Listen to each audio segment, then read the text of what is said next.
Hi, this is Rich Gerard, host of Gerard at Large in the Morning, the Manchester area's only locally owned, locally operated, focused, and interested, riveting radio show, heard live every Monday through Friday from 6 to 9 on 90.7 FM WLMW, New Hampshire Family Radio, and available 24/7 live or archived at gerardatlarge.com. Be sure to tune in. 3, 2, 1.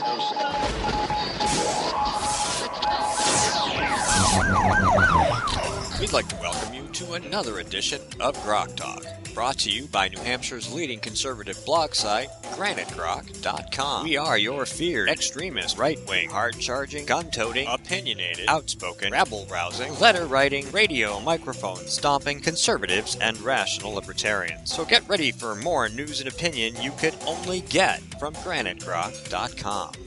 GrokTALK. Welcome back to GrokTALK, brought to you by GrokTALK.com, the Coalition of New Hampshire Taxpayers, coming to you live streamed every week and podcasted after from our beautiful studios here in Concord, New Hampshire. It's an office in the middle of a bunch of offices, up some scary stairs and to the right. It didn't used to be that scary. Now there's a tattoo shop next door, but I don't know if that... Pins and needles. Pins and needles. Anyway... welcome back. Thanks for hanging out with us. We hope you're enjoying the program. Our next guest is Darlene Pawlik, who has had an interesting life, and I'm going to just kind of lead with that because, I mean, your official title is, Educational Trust Foundation Chair for New Hampshire Right to Life, correct? Yes, and okay. I also chair the PAC. Okay, and I'm going to turn the music down so I can hear you. Now, I could read this, but it'll take a couple minutes and just tell us how you got here from where you started. Where I started? Well, it's right here in your bio, and just pick the relevant bits. And most people wouldn't even, I mean, if you read this, most people would be like, I mean, that's not a normal, most people's lives don't start that way. They don't start that way. Most people aren't conceived in a violent rape, which I was, and I learned about that when I was really young. And that gave me a sense of being worth less than others, and so I ended up being a target of human trafficking at 13. I was sold on my 14th birthday for the first time, and I was sold for a few years and finally ended up being sold to a small-time organized crime boss as a house pet. Mm-hmm. And he told me that if I didn't have an abortion, he would kill me. And I was really sure he would for numerous reasons, but I ended up having a supernatural dream of an abortion procedure from inside the womb perspective. And I say it was supernatural because there's no way I knew about it in the reality of my world then. But now I've been a nurse for 26 years, and I can tell you it was quite accurate. But anyway, I was able to fake an abortion that day. I went out with him for dinner that evening and was able, because of the dream and the emotion that it stirred up, pretend to have had an abortion, and he let me go. So I had my baby, and I went on. I had 4 more babies, and I married a wonderful man. And I did not share any of that part of my life for a long, long time, although I was active in pro-life ministry for the last 22 years. I advocated for the lives of others without exposing my own life, mostly because I didn't want my children to be thinking about those things. It hurt me when I was little, so I didn't want that to be what was in their minds. Anyway, where I am now is chair of the Political Action Committee. And what I heard in the last segment was that you said that your vote was an endorsement.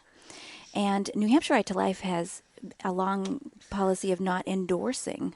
They were supporting candidates for a long time because they had a no exceptions policy for endorsements. So there weren't that many, and they just decided, well, let's not endorse. And I took that bull by the horns, to use your expression, and I said, well, no, I want to endorse people. So I sent out affirmation forms that came with a packet of information expounding on what the affirmation really meant, that they would be pro-life with no exceptions, not for rape or incest or disability, not by the way that they were conceived or any other such thing. And I got 54 responses, 54 affirmation statements back. But wow. Yeah, sounds good. Wow. Yeah. I'm surprised. And how many did you send out? Oh, 1,000. Yeah. You know- All of the candidates got them. You know something? 54 out of 1,000 doesn't sound like a whole lot, but that's far more than I thought you might have gotten. Far more.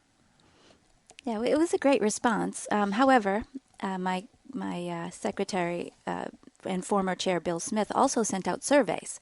The surveys are a little bit more detailed. They're questions that they answer. And so on the surveys that came back, 20 of the people who signed the affirmation statements had either questions or had answered it incorrectly on the surveys. So I had to call them.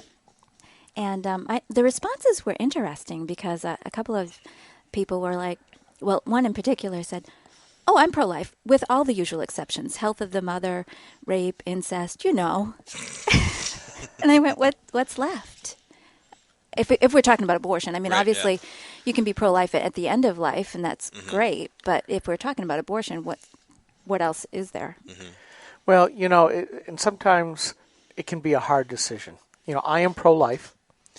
I struggle with some of the early stuff.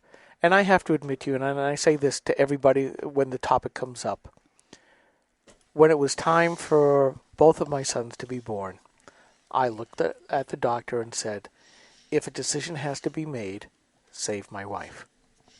I don't consider that anti-life towards the baby, but it also means my love for my wife at that time. It was a hard decision, and I had to make a choice. And, of course, the typical thing is that the mother says, no, save the baby, don't save me. And generally it's a rough time in a couple's life. Which you're pro-life, but which life should you save? Did any of that come up in any of the discussions or on the surveys or anything like that? Absolutely. On the affirmation statement, it simply says that the doctor has two patients. Now, if he loses one, he loses one. Okay. Where our focus is just that he has two patients, or she has two patients. That's a female doctor, obviously.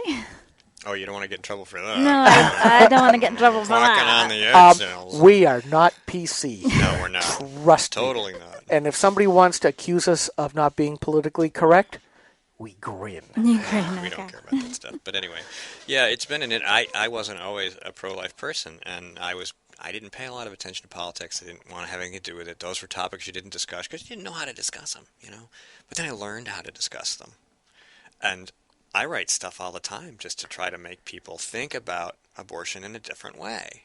You know, because we have the typical arguments and the typical debates, and I'm not involved in the entire movement, but, you know, I pay attention to it. So you always look for another angle. You know, people are like, well, when does life begin? I said, well, I don't know. When did your life begin? 30? 45? I mean, or did it begin sometime sooner? And what would you call everything that happened from conception to now? Is that your life? Or is it something that just wasn't a life until some arbitrary point you just picked for political convenience? You know, people don't think of it that way. You know, does life begin at conception? Well, where else would it begin? Is there a point after that where it starts? Duh. You know, but people have been trained not to think that way. They've been trained to run away from it. You know, and that's hard to deal with. A lot of people don't even want to talk about it. There's a lot of young people that have been influenced by the concepts of Dr. Singer that even up to 2 years old, your life hasn't begun. Yeah, that's something we talked about early in the show, how much we bookmark ahead of time, and we never get to some of that stuff. And one of those exactly is the trend among a lot of millennials, college-age kids, who are more and more starting to say, abortion?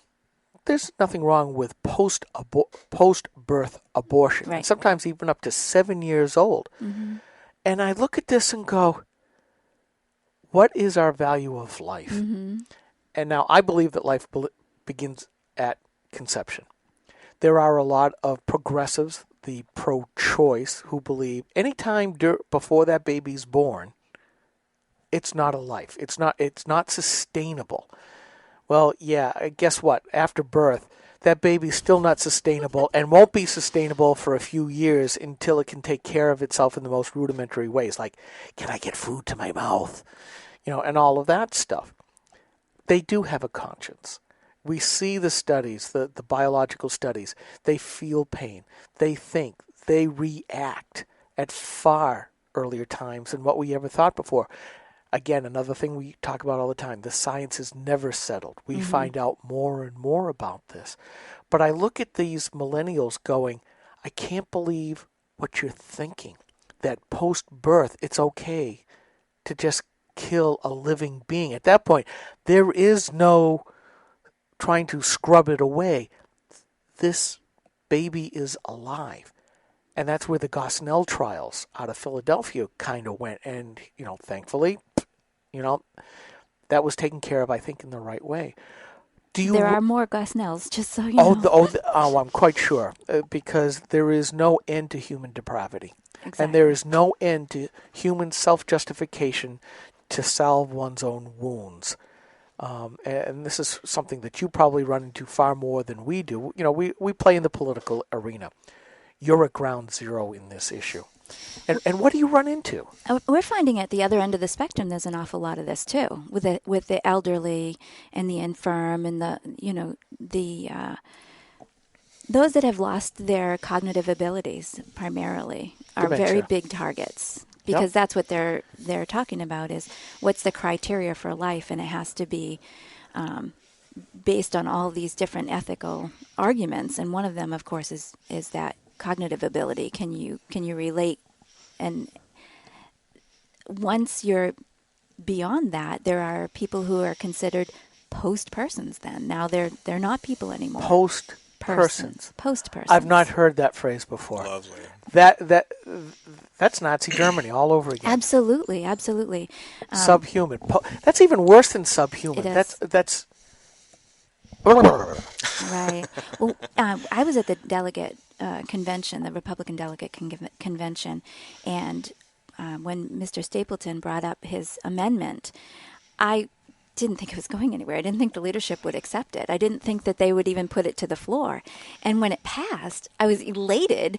And then within about 90 minutes, a couple of people, but Mr. Brown's staff in particular, came out and said, "Oh no, we don't think this is a good amendment. We're not going to abide by this." And it was that the preborn, and they called them pre in the document because pre means before instead of un, which means not. We've been using unborn for years and years and years, and it always kind of bothered me because then they can stay unborn, not born.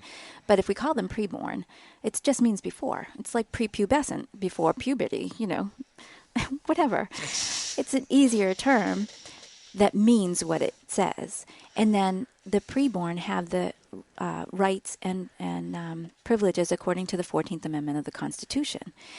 When Roe was decided, and Roe wouldn't even have been heard if it weren't for the fact that Norma said that she was raped.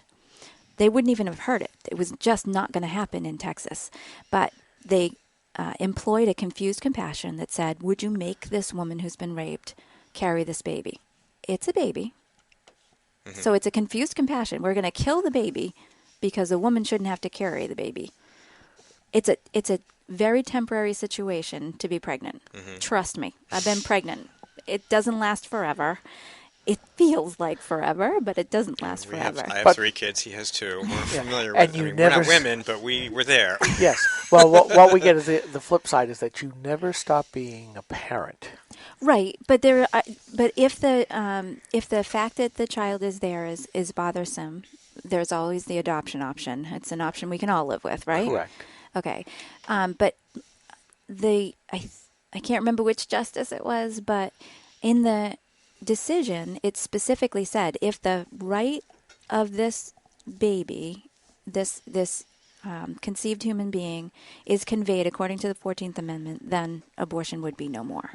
Correct. Right. So that's what the Republican convention, and I haven't seen it on the website yet to see whether or not they've posted it. Go to GrokTALK.com, and there's a series of posts by Mr. Murphy on why this hasn't happened yet. But yeah, I've been watching. In fact, I'm way overdue. Yeah, we're going to take a really quick break, and then we'll come back and maybe talk about that. Yeah, we should. Okay. Few things are as important as finding the right doctor. And under Obamacare, that's harder than ever. over a third of our hospitals no longer available. Our doctors